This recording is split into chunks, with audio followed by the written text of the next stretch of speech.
As Carol said, as most of you here in the room, I'm a mentor and a coach.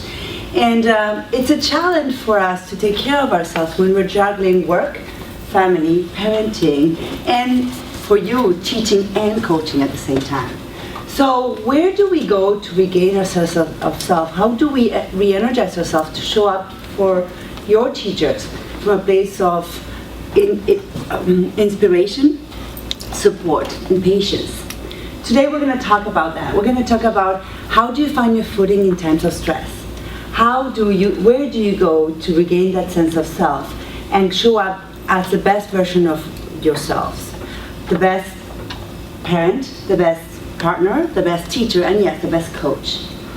How often do you find yourself looking at the clock, realizing that you're running out of time, that your meeting's about to end, that lesson plan is to be done, and that your project is not done yet, but you have to run? How often do you worry about your health, that you need to improve your diet or your exercise routine or try to get an extra hour of sleep? And I know about that. Someone mentioned the green spoon. How often do you multitask during lunchtime that your book bags look more like a portable kitchen than book bag? Being an effective educator's coach means that you're not only needing to be the best teacher you can be, but you have new teachers looking up to you as role models. And next thing you know, you're panicking, how are we going to help your new teachers find that work-life balance when you're barely hanging there?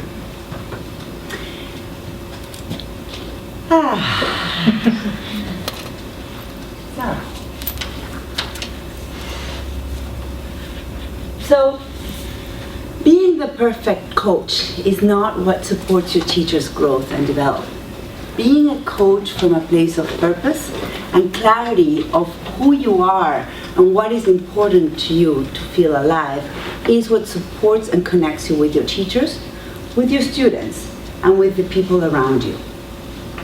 In my practice, I work with all kinds of clients, from CEOs to startup entrepreneurs to teachers, to working mothers juggling a house full of children. One of my clients, a successful entrepreneur who had started his business, he was getting ready to fund the next round of investment for his company. He had a presentation, his numbers were right, his presentation was tight, but he couldn't deliver it. His aha moment came when I challenged him to walk away from it, to say, maybe this is not the right thing for you. And I asked him specifically, what would be the consequences of this company not happening? What if this just is not meant to be? His reaction came from his heart, from his gut, not from his mind.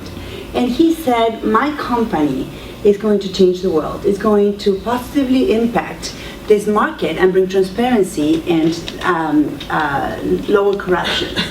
His company was more to do with his vision of his changing the world than the company itself, the product that it sold. It was just a tool for him to impact the world in a positive way. So let me ask you this. When you're coaching, is this just one more thing you do in your day? Or are you coaching from a place of conviction that time, that hour spent with your teachers has a much bigger impact than just, those minutes there? We have a choice. We have a choice in how we show up for our coaching sessions. We can choose a perspective that best serves us as a coach and our teachers that we're trying to support. So you might be asking, what do we do now? This is what All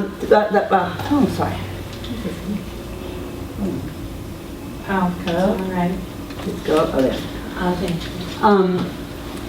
This is my 4-step process to really reconnect with yourself and reclaim who you are and what you bring to the table. First step is clarify your values. Understand what makes you feel alive.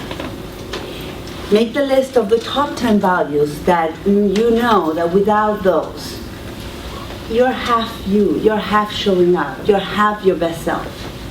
Once you identify your values, just really take a look into your daily life. Every day, are those values present in your life, in your daily life? And those that are not, what could you do to make those values show up? So, we're going to start with make a list of your values. And here we're going to work together. So, first of all, Joanne will hang out.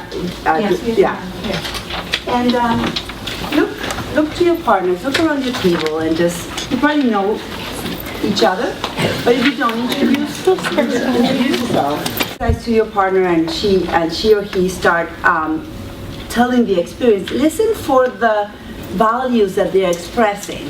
And I know many of you have read this article about listening that Carol has forwarded.